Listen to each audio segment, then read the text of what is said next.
할렐루야, 좋은 아침입니다. 오늘도 말씀을 하루를 시작합니다. 슬기로운 아침 시간 여호수아 22장 말씀입니다. 우리는 모두가 다 관심받고 싶어하는 부분이 있어요. 특별히 내가 칭찬받을 만한 일을 했거나 좋은 일을 했거나 선한 일을 했을 때 사람들이 그 모습을 알아주기 원하는 마음이 있어요. 잘못된 거 아니죠. 그 일에 대해서 사람들이 나를 칭찬해 주는 거 좋아하고 또한 그런 모습에 관심을 더 갖는 모습, 당연한 기본적인 인간의 모습입니다. 관심받고 싶어하는 모습만 기본적인 사람의 심리일까요? 아니에요. 다른 부분도 있어요. 또 예를 들면 기대심이라는 것이 있습니다. 기다리고 소망하는 것이죠. 예를 들어서 내가 어떠한 사람과 어떠한 일을 할 때 그 일에 대한 보상을 약속받았습니다. 보상을 받기 위해서 열심히 목표를 이루었고 완수했다면은 상대방이 어떠한 보상을 해줄까 기대하게 되고 기다리게 되고 큰 부푼 꿈을 안고 시간들을 좀 보내게 되는 것이죠. 근데 만약 약속에 대한 보상이 이행되지 않으면요, 묵묵히 기다리는 사람이 별로 없어요. 왜? 기대감이 무너질까봐, 싫어서 보채고 달라고 조르고, 또한 더 자신의 마음을 표현하여서 때를 쓰는 모습이 일반적인 사람들의 마음이에요. 나쁜 거 아니죠. 내가 그만큼 보상받을 만한 일을 했으니까 거기에 합당한 보상을 하라는 것이니까 나쁜 거 아니에요. 그 기간 동안 이렇게 기대의 심리를 갖고 기다리는 모습이 참 인간으로서의 가장 기본적인 모습 중 하나가 아닌가 생각해요. 근데 이러한 모습이요, 하나님께도 그대로 보여지고 있다는 것입니다. 하나님은 분명히 약속을 지키시는 분이고 약속을 소홀히 여기시는 분이 아니세요.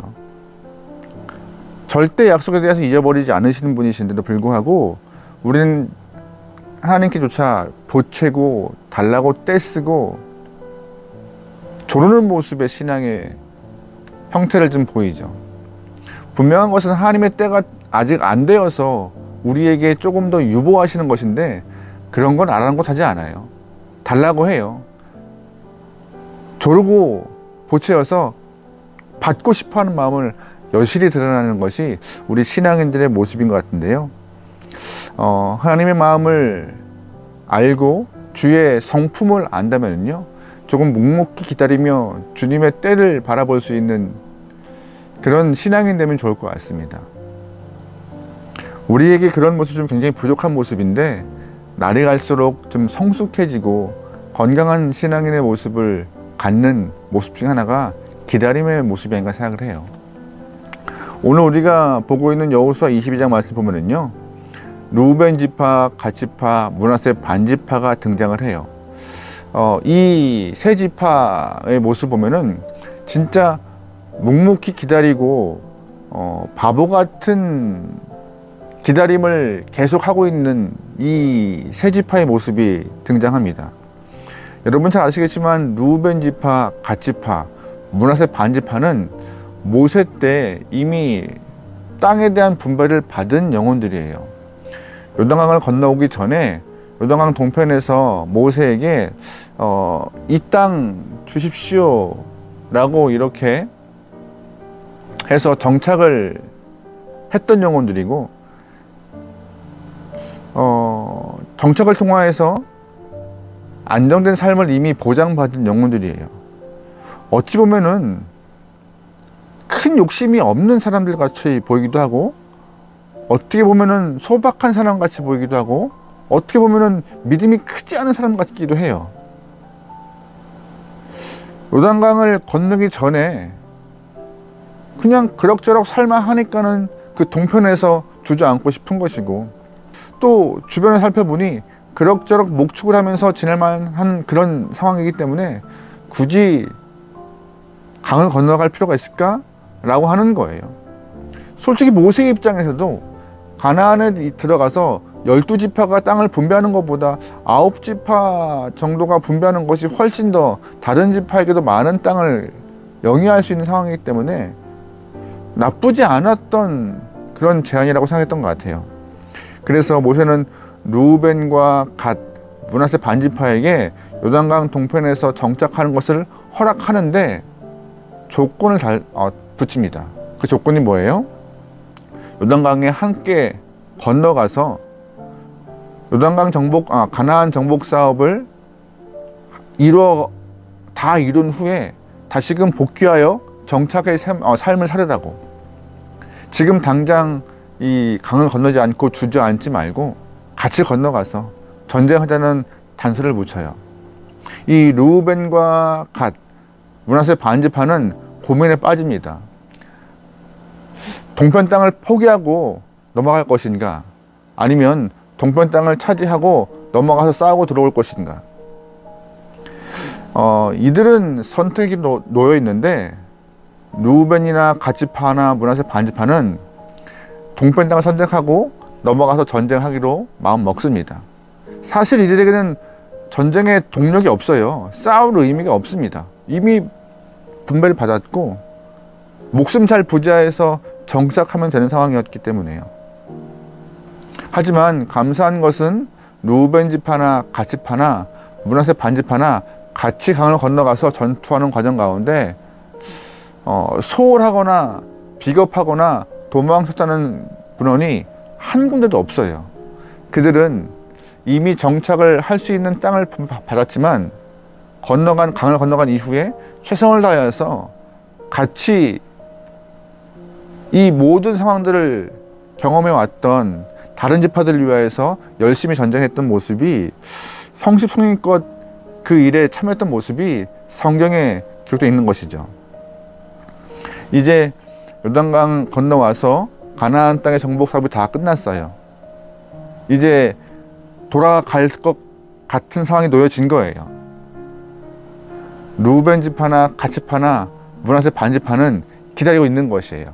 언제 가면 좋을까? 언제 갈 수 있을까? 언제 돌아가서 분배받은 땅을 개간하고 살 수 있을까? 그런데 여호수아는 돌아가라고 말하지 않습니다. 분명히 약속이 있었는데도 불구하고 돌아가라 하지 않아요. 전쟁은 다 끝났고 어느 정도 다 상황이 마무리된 것 같은데 말이 없어요. 그런데 이 세 지파는 여호수아에게 쫓아가서 왜 안 보내주냐고 따지지 않습니다. 또다시 시간이 흘러서 정복 사업이 끝난 이후 9지파 반 요단강 동편에 있는 땅을 다 분배받습니다. 그런데 그때까지도 여호수아는 돌아가라 하지 않아요. 게다가 어제 말씀 기억하세요? 레위 지파가 그 48개 성읍을 분배받을 때까지 아무런 이야기 하지 않아요. 르우벤, 갓, 므낫세 반지파는 분명히 약속을 이행해야 되는 상황에도 불구하고 가라 하지 않는 여호수아를 향하여서 보채거나 조르거나 떼쓰지 않고 묵묵히 기다립니다. 속에는 여러 가지 마음이 있었겠지만. 그런데 오늘 본문 22장에서 보면은 여호수아가 돌아가라 해요. 이제 돌아가서 강을 건너가 너희의 땅에 들어가 정착해서 살라고 여호수아가 허락합니다. 그리고 여호수아가 그 세 지파에게 고마운 마음을 표현하고 있어요. 오늘 본문 2절과 4절 말씀입니다. 그들에게 이르되 여호와의 종 모세가 너희에게 명령한 것을 너희가 다 지키며 또 내가 너희에게 명령한 모든 일에 너희가 내 말을 순종하여 오늘까지 날이 오래도록 너희가 너희 형제를 떠나지 아니하고 오직 너희 하나님 여호와께서 명령하신 그 책임을 지키도다. 이제는 너희 하나님 여호와께서 이미 말씀하신 대로 너희 형제에게 안식을 주셨으니 그런즉 이제 너희는 여호와의 종 모세가 요단 저쪽에서 너희에게 준 소유지로 가서 너희의 장막으로 돌아가되. 아멘. 방금 읽은 말씀 보면은요, 여호수아가 르우벤이나 갓지파나 므낫세 세 지파에게 얼마나 감사하는지 그 마음이 잘 녹여있는 본문입니다.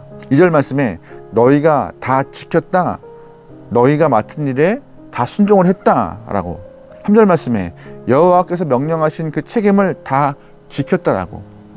그 모습에 여호수아가 감사했고 너희의 형제와 너희의 지체를 떠나지 아니하였다라고 하면서 그 책임 있는 세 지파에게 대해서 여호수아는 통심을 다하여 고맙다고는 표현하고 있는 것이죠. 그래서 여호수아는 그 고마운 마음을 담아서 또 한 번 최고의 보답을 하고 있습니다. 어떻게 해요? 6절 말씀에 여호수아가 그들에게 축복하여 보내매 그들이 자기 장막으로 갔더라. 아멘. 여호수아가 그들에게 했던 최고의 선물은 뭐예요? 하나님의 축복을 하고 보낸 것입니다. 하나님은 여호수아를 통하여서 약속을 지키고 끝까지 보채지 않고 바보 같은 믿음을 행했던 루벤, 갓, 므낫세 반지파에게 하나님의 축복을 허락하신 거예요. 이 세 지파가 하나님의 축복을 받은 이유는요, 전적으로 하나님을 신뢰했고 또한 끝까지 믿었고 다급하지 않았고 자신의 감정에 휩쓸리지 않고 하나님이 말씀하실 때까지 기다렸던 모습 때문에 축복의 경험자, 하늘의 축복의 소유자가 되어서 자신의 본거지로 갔던 것입니다. 만약에 우리가 이런 모습이었다면 사람들은 바보 같다고 했을 것이에요. 왜 바보같이 이미 주어진 것, 약속 이행 받아야 되는 것이 아닌가 라고 계산적으로 말하겠지만, 하나님은 우리에게 믿음의 한 걸음 한 걸음 가는 영혼들에게 바보 같을지언정 믿음이 흔들리지 않고 주님을 신뢰하는 모습으로 살아가라라고 하는 그 말씀이 오늘 본문 22장에 나와 있습니다. 약속 이행 되었어요. 그 때와 그 시간이 우리와 맞지 않을 뿐이죠. 우리는 다급합니다. 조급해요. 빨리빨리 하고 싶어요. 하지만 그 빨리가 하나님은 때와는 맞지 않음을 우리는 잘 기억해야 합니다. 하나님은 항상 좋을 때, 항상 가장 적합할 때 적합한 것으로 응답하십니다. 그러기에 약속을 신뢰하며 살아갈 수 있는 믿음의 영혼 되면 좋을 것 같아요.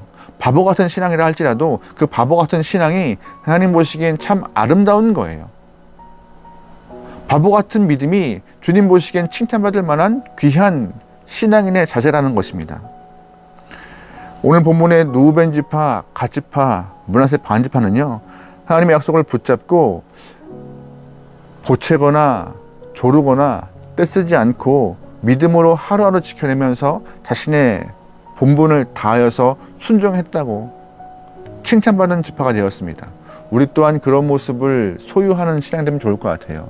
조급해하지 않고 급하지 않고 때를 기다리며 주의 인도하심이 이루어지는 그날까지 믿음 안에서 승리할 수 있는 저와 여러분 되면 좋을 것 같습니다. 오늘 하루도 믿음을 지키며 말씀 안에서 승리합시다. 기도하시겠습니다.